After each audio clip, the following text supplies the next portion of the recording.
আসসালামু আলাইকুম। দেশ বিদেশ টিভি থেকে হুসেন বলছি। আমার চ্যানেলে সবাইকে স্বাগতম। প্রধান উপদেষ্টা ডক্টর ইউনূসের প্রেস সচিব হচ্ছেন শফিকুল আলম।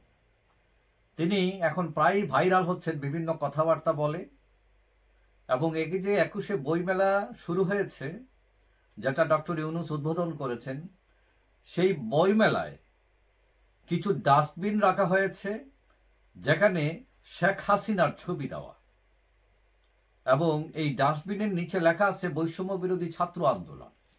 তাতে বোঝা যাচ্ছে যে বৈষম্য বিরোধী ছাত্র আন্দোলনের থেকে এই ডাস্টবিনগুলি প্রতিস্থাপন করা হয়েছে, এবং সেটা বইমেলায়।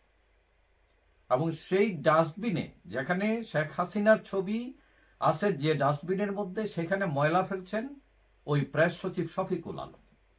এখন এই বিষয়টা নিয়ে সমস্ত সোশ্যাল মিডিয়ায় একদম তোলপাড়। প্রশ্ন উঠেছে যে প্রেস সচিব শফিকুল আলমের তার রুচি নিয়ে, তার পারিবারিক শিক্ষা নিয়ে। এখন এই যে ছবিটা ব্যবহার করা হয়েছে শেখ হাসিনার, সেটা অনেকটা ড্রাকুলার বিকৃত রূপ, এবং অনেকটা এই যে এহিয়া খান এবং এরশাদকে যেভাবে উপস্থাপন করা হতো, স্বৈরাচারী এরশাদ এবং এহিয়া খান জুলুমকারী, এখন সেখানে সেই আঙ্গিকে শেখ হাসিনার ছবি সেখানে প্রতিস্থাপন করা হয়। এখন বিভিন্ন জন বিভিন্নভাবে যুক্তি দিচ্ছেন, কেউ পক্ষেও বলছেন, কেউ একজন বলছেন শফিকুল আলম নিজেও পোস্ট দিয়েছেন এটা নিয়ে গৌরব করে হয়তো, এবং একজন লিখছেন যে এরকম ছবি মানে দেওয়া হয়েছে, সেটা যদি টয়লেটের মধ্যে দেওয়া হইতো তাহলে আরো ভালো হতো। এখন আমরা জানি যে বাংলা একাডেমি এটা হচ্ছে অরাজনৈতিক একটি বিষয়, কিন্তু এখানে রাজনীতি ঢুকিয়ে দেওয়ার মানে কি? এখন কেউ কেউ এইটাকে, এই যে অমর ২১শে বইমেলা, এখন কেউ কেউ বলছেন এটা গ্রিনার অমর অমর গ্রিনার ২১শে বইমেলা হয়ে গেল।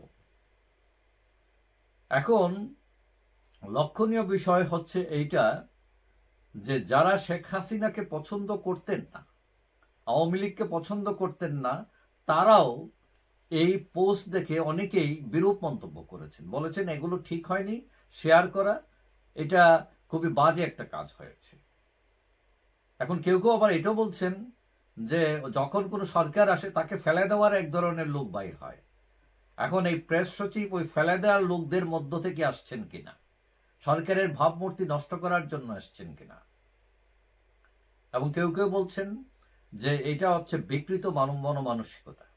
হ্যাঁ, আপনার একটি পক্ষকে ভালো না লাগতেই পারে, একটি দলকে ভালো না লাগতেই পারে, কিন্তু এই রকম একদম নোংরামি পর্যায়ে যাওয়াটা ঠিক হচ্ছে কিনা। আবার কেউ কেউ বিশ্বাসও করতে পারছেন না যে এটা আসলেই ঘটেছে কিনা, এটা কোনো এডিট ছবি কিনা, এটাও প্রশ্ন রেখেছেন অনেকেই। এখন এইটাকে আবার যুক্তি দিচ্ছেন অনেকে অনেকভাবে।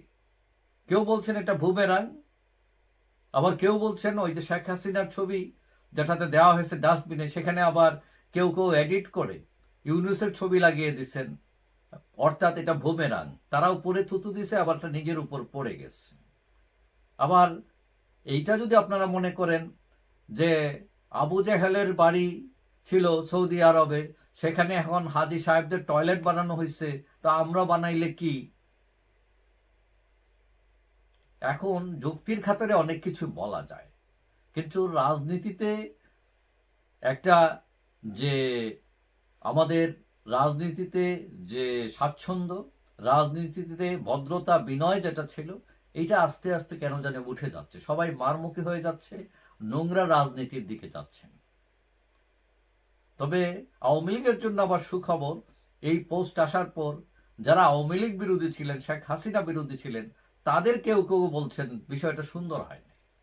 বিশেষ করে প্রেস সচিব এত দায়িত্বপূর্ণ একটি পদে থেকে তার মতো মানুষেরা এই রকম নোংরা একটা বিষয় নিয়ে পোস্ট দিবেন, ভাইরাল হওয়ার চেষ্টা করবেন, এটা আসলে পজিটিভ না। যাই হোক, সবাই ভালো থাকবেন। আশা করি দেখা হবে অন্য ভিডিওতে ইনশাআল্লাহ। আল্লাহ হাফিজ।